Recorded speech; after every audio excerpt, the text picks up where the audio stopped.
Hello दोस्तों, स्वागत है आप सभी का आपके यूट्यूब चैनल एसएससी यूनिवर्स में।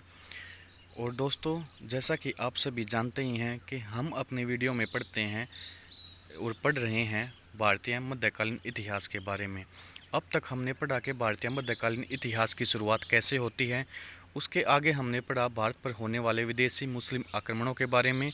और उसके बाद की वीडियो में हमने देखा कि कैसे गुलाम वंश की स्थापना होती है और विभिन्न गुलाम वंश के शासकों के बारे में भी हमने पढ़ा।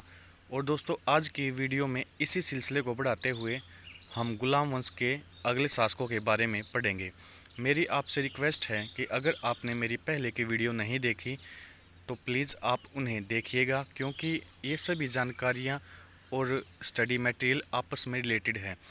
अगर आपने पहले की वीडियो नहीं देखी तो यह आपके अच्छी तरह समझ में नहीं आएगा या आपको ये समझने में कठिनाई होगी। चलो शुरुआत करते हैं दोस्तों आज की इस वीडियो के बारे में। दोस्तों, हमने अपनी अंत की वीडियो में या लास्ट की वीडियो में देखा था कि भारत की प्रथम मुस्लिम शासिका रजिया सुल्तान की हत्या कर दी जाती है बहराम शाह के द्वारा। आज हम बहराम शाह के शासन के बारे में ही पढ़ेंगे। दोस्तों, बहराम शाह शासन करता है 1240 से लेकर 1242 तक। इसके शासनकाल से संबंधित कोई भी क्वेश्चन आपके एग्ज़ाम में पूछा नहीं जाता। यहाँ पर सबसे महत्वपूर्ण एक ही बात या एक ही प्रश्न आपके एग्ज़ाम्स में पूछा जाता है कि भारत पर मंगोलों का जो दूसरा आक्रमण है वह कब होता है। या फिर इस प्रश्न को आपसे इस तरह पूछा जाएगा कि दिल्ली सल्तनत पर मंगोलों का पहला आक्रमण या प्रत्यक्ष रूप से आक्रमण कब हुआ। जैसा कि मैंने पिछली वीडियो में आपको बताया कि भारत पर मंगोलों का सर्वप्रथम आक्रमण इल्तुतमिश के समय पर होता है, लेकिन वह सूझबूझ के द्वारा उस आक्रमण को टला देता है। इसी तरह 1241 में मंगोलों का भारत पर दूसरा आक्रमण होता है, लेकिन यह दिल्ली सल्तनत पर प्रथम आक्रमण होता है, क्योंकि इस प्रत्यक्ष आक्रमण में मंगोलों की सेना खुद दिल्ली पर चढ़ाई करती है। तो दोस्तों, अगर आपसे पूछा जाए कि मंगोलों का भारत पर दूसरा आक्रमण कब हुआ तो वो होगा 1241 में। लेकिन इसे ही आपसे इस तरह भी पूछ लिया जाता है कि दिल्ली सल्तनत पर सर्वप्रथम मंगोलों का आक्रमण कब हुआ। चलिए अब बढ़ते हैं आगे। दोस्तों, इसके बाद मसूद शाह जो 1242 से 1246 तक शासन करता है, इस शासक के संबंध में भी आपसे कोई ज़्यादा प्रश्न नहीं पूछा जाता। और या तो यहाँ से कोई प्रश्न पूछा ही नहीं जाता। और थोड़ा बहुत याद रखने की चीज़ यहाँ पर यही होगी कि मसूद शाह कब से लेकर कब तक शासन कर रहा है।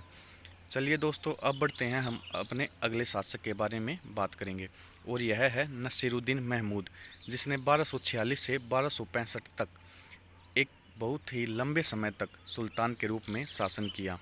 दोस्तों, यह बहुत ही लंबे समय तक शासन करता है, लेकिन इसका जो प्रिय और सबसे करीब एक मंत्री होता है जिसका नाम होता है बलबन।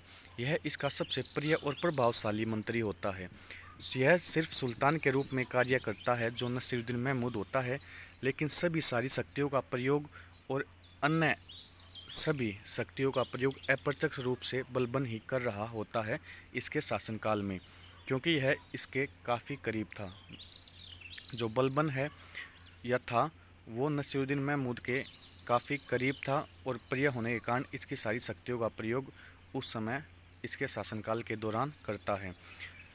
दोस्तों, इसके बारे में दूसरा प्रश्न आपसे पूछा जाता है कि उलूग खां की उपाधि किसने और किसको दी।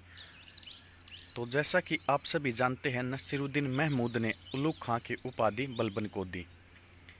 और तीसरा प्रश्न इस शासक के कार्यकाल से यह बनता है कि वह कौन सा शासक या सुल्तान था दिल्ली सल्तनत में जो टोपियों को सीकर अपने जीवन का निर्वाह या टोपियों को सीकर और बेचकर अपने जीवन का निर्वाह करता था।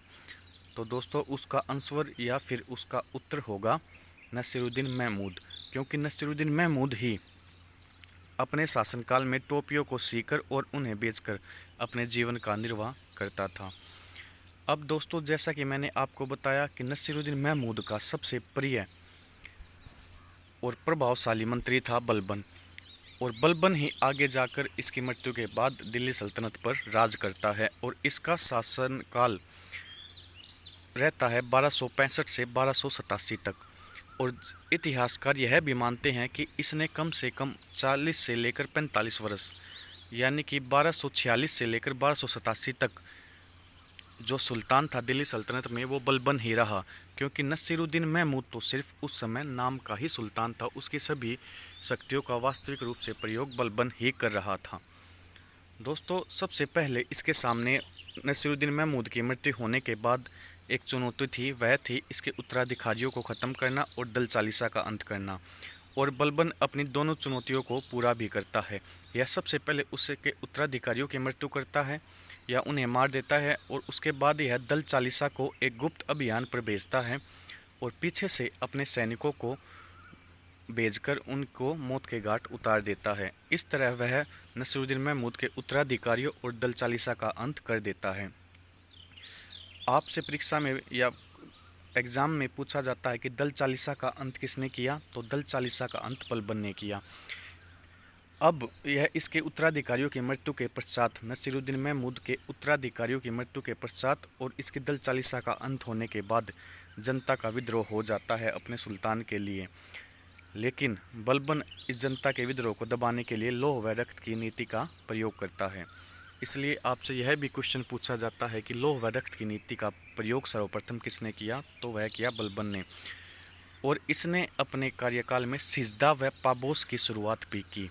यहाँ पर सिजदे का अर्थ होता है सुल्तान के आगे नतमस्तक हो जाना या अपना सिर या माथा रखना, और पाबोस का अर्थ होता है उसके पैरों को चूमना। चलिए बढ़ते हैं अब अपने अगले पॉइंट की तरफ।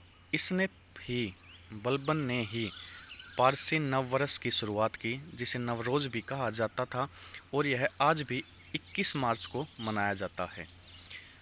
दोस्तों, इसी के शासनकाल में 1287 में भारत पर मंगोलों का तीसरा आक्रमण हुआ, और इसी आक्रमण में इसके प्रिय पुत्र की मृत्यु हो जाती है, जिसके कारण यह काफ़ी इसे हृदयघात पहुँचता है या यह काफ़ी शोक में चला जाता है, और इसी शोक के कारण, अपने पुत्र की मृत्यु के कारण ही इसकी मृत्यु हो जाती है, और इसे दफनाया गया है महरौली के आर्कियोलॉजी पार्क में। आज का दोस्तों आपके लिए प्रश्न रहेगा कि इसके जिस पुत्र की मृत्यु मंगोलों के तीसरे आक्रमण में होती है उसका नाम क्या था। इसका जवाब मैं आपको अगली वीडियो में दूंगा।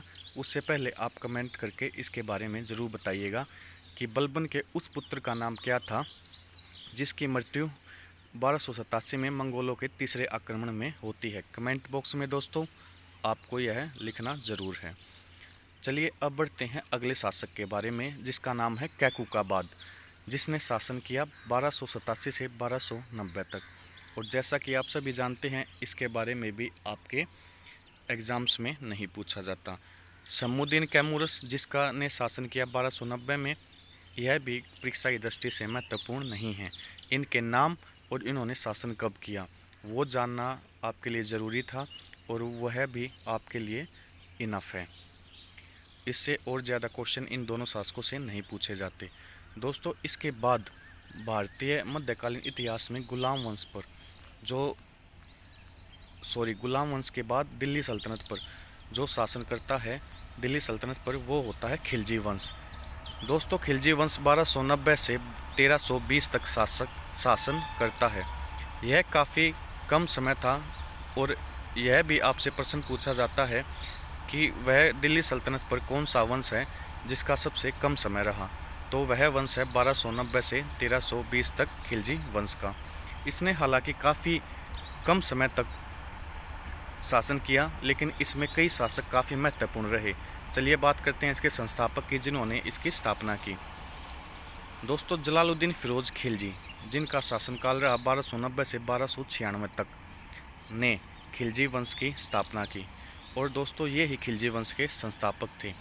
और इनके बारे में सबसे महत्वपूर्ण बात यह है कि इन्होंने जलालुद्दीन फिरोज खिलजी ने दक्षिण के देवगिरी पर आक्रमण किया, और उस समय वहाँ के शासक थे रामचंद्र देव। यहाँ पर मेरा आपको बताने का उद्देश्य सिर्फ इस बात से है कि जलालुद्दीन फिरोज खिलजी दक्षिण पर आक्रमण करने वाले इकलौते सुल्तान थे दिल्ली के, जिन्होंने दक्षिण पर आक्रमण करने की शुरुआत की। और तत्कालीन समय के शासक जो दक्षिण के शासक थे तत्कालीन समय के रामचंद्र देव, उनके साथ इन्होंने संधि की। इसी के साथ दोस्तों इन्हीं के शासनकाल में 1296 में मंगोल सेना का चौथा आक्रमण भी होता है जलालुद्दीन फिरोज खिलजी के समय पर। और दोस्तों आपके एग्ज़ाम्स में क्वेश्चन इस तरह से पूछा जाएगा कि दिल्ली सल्तनत का प्रथम सुल्तान कौन था, या उसका नाम बताइए जिसने दक्षिण पर आक्रमण किया। या फिर आपसे पूछा जाएगा कि किस पर किया, तो वो थे उस समय के तत्कालीन शासक दक्षिण के रामचंद्र देव। दोस्तों इसकी हत्या अलाउद्दीन खिलजी, जो इसका भतीजा था, उसके द्वारा कर दी जाती है। दोस्तों आज की वीडियो में सिर्फ इतना ही। अगर आपको वीडियो अच्छी लगी है प्लीज़ हमारे चैनल को सब्सक्राइब कीजिए, वीडियो को लाइक कीजिए और अपने फ्रेंड्स के साथ शेयर कीजिए। अगर आपको इस टॉपिक से संबंधित या रिलेटेड कोई भी प्रॉब्लम है प्लीज़ हमारे कमेंट बॉक्स में ज़रूर लिखिएगा, हम उसे सॉल्व करने की पूरी कोशिश करेंगे।